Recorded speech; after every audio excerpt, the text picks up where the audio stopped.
फराज चालाकी से दुआ को अपने दोस्त के घर लेकर आता है और उसको कमरे में बंद कर देता है बहाने से। फिर वो उसके लिए जूस बनाता है और उसमें नशा आवर चीज़ मिलाकर लेकर आता है। क्योंकि दुआ फराज पे अंधा यकीन करती होती है, वो ना सिर्फ उससे वो जूस लेती है बल्कि फटाफट पी भी लेती है।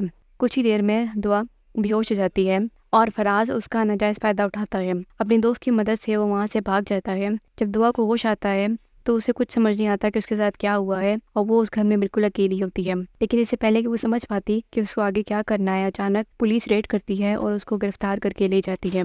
दुआ अपने घर वालों को कॉल करके बताती है कि उसके साथ क्या हुआ है और ये कि वो पुलिस स्टेशन में है और वो उसको आके लेके जाए। लेकिन उसके घर वाले कहते हैं कि तुमने अपनी हदूद पार करके अपने लिए खुद मुसीबत मोल ली है, अब तुम इसको खुद भुगतोगी, हमारा तुमसे कोई ताल्लुक नहीं। दुआ पुलिस वालों की बहुत तरले मिन्नतें करती है कि उसका कोई कसूर नहीं है, उसको नहीं पता वो वहाँ कैसे पहुंची और उसको जाने दें। क्योंकि दुआ के साथ कोई भी मर्द नहीं पाया गया होता तो पुलिस वालों के पास कोई और सबूत नहीं होता, इसलिए वो फैसला करते हैं कि वो इसको जाने देंगे। जब वो घर पहुंचती है तो वो पागलों की तरह दरवाज़ा पीटती है और अपने बाप के तरले करती है कि उसको अंदर आने दें। लेकिन उसका बाप दरवाज़ा खोल के उससे अपने सारे रिश्ते नाते और ताल्लुकात ख़त्म कर देता है और कहता है कि आज से तो हमारे लिए मर गई। ये कहते साथ ही वो दरवाज़ा उसके मुंह पे बंद कर देता है। दुआ को कुछ समझ नहीं आती वो क्या करे। जब वो अपने मोहल्ले वालों की तरफ देखती है तो वो उसको नफरत भरी निगाहों से देख रहे होते हैं और उसको ऐसे देख रहे होते हैं जैसे दुआ को देख के सबको घिन आ रही हो। उसकी बहन की शादी भी टूट जाती है जब उसके ससुराल वालों को खबर मिलती है कि जब दुआ के साथ क्या कुछ हुआ है। दुआ रोती हुई एक पार्क में जाके बैठ जाती है। उसे समझ नहीं आती कि अब वो क्या करे और कहाँ जाए। वो फैसला करती है कि वो अपनी दोस्त को कॉल करेगी और उसे सब कुछ बता देगी। उसकी दोस्त जब भी सारा कुछ सुनती है तो उसको पता चलता है कि दुआ अब मुकम्मल तौर पे अकेली है और एक आसान निशाना बन चुकी है।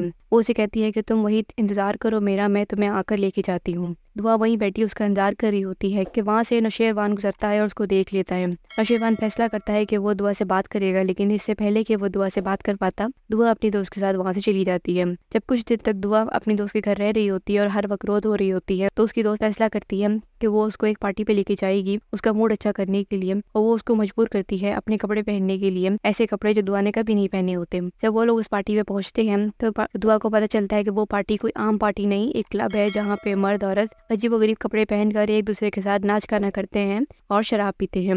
नौशेरवान वहाँ पहुंचता है और दुआ को देख के हैरान हो जाता है। जब वो दुआ का हुलिया देखता है तो उसको यकीन हो जाता है कि दुआ एक प्रोफेशनल डांसर है और पार्टियों में जा जाकर नाचती है। लेकिन उसके प्यार में फिर भी कमी नहीं आती और वो फिर भी दुआ को उतनी शिद्दत से चाहता होता है। दुआ के दोस्त को मजबूर करती है कि तुम मेरे साथ नाचो, जबकि वो उसको इसलिए नचवा रही होती है क्योंकि उसने उसकी डील फाइनल कर दी होती है एक अमीर आदमी के साथ और वो आज रात उसको बेचने का पूरा बंदोबस्त कर चुकी होती है। जब नौशेरवान को ये बात पता चलती है तो वो फैसला करता है कि वो इस चीज़ पे दखल देगा और वो सबसे पहले उस बंदे को पागलों की तरह मारता पीटता है जो दुआ को खरीदने के लिए तैयार बैठा होता है, और उसके बाद दुआ का हाथ पकड़ के ज़बरदस्ती वहाँ से घसीटते हुए उसको ले जाता है।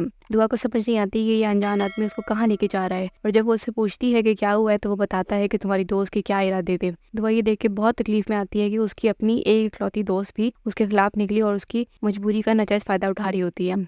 दुआ के पास अब जाने के लिए कोई एक भी जगह नहीं बचती, इसलिए नौशेरवान उसको पेशकश करता है कि वो उसको अपने साथ अपने घर ले जाता है। लेकिन जो कुछ फराज ने उसके साथ किया होता है उसके बाद वो किसी भी मर्द पे भरोसा नहीं कर सकती होती। दुआ नौशेरवान से कहती है कि वो उसको दारुल अमान तक छोड़ दे, बाकी वो आगे खुद संभाल लेगी। लेकिन नौशेरवान जानता होता है कि दारुल अमान का किस तरह का माहौल है और वहाँ पे जो दिखता है वो बिल्कुल भी नहीं होता, इसलिए वो उसकी एक बात नहीं सुनता और उसे तसल्ली दिलाता है कि वो उसके घर में महफूज रहेगी। क्योंकि दुआ के पास और कोई चारा नहीं होता कहीं पर भी जाने का, तो वो फैसला करती है कि वो नौशेरवान के साथ उसके घर चली जाएगी।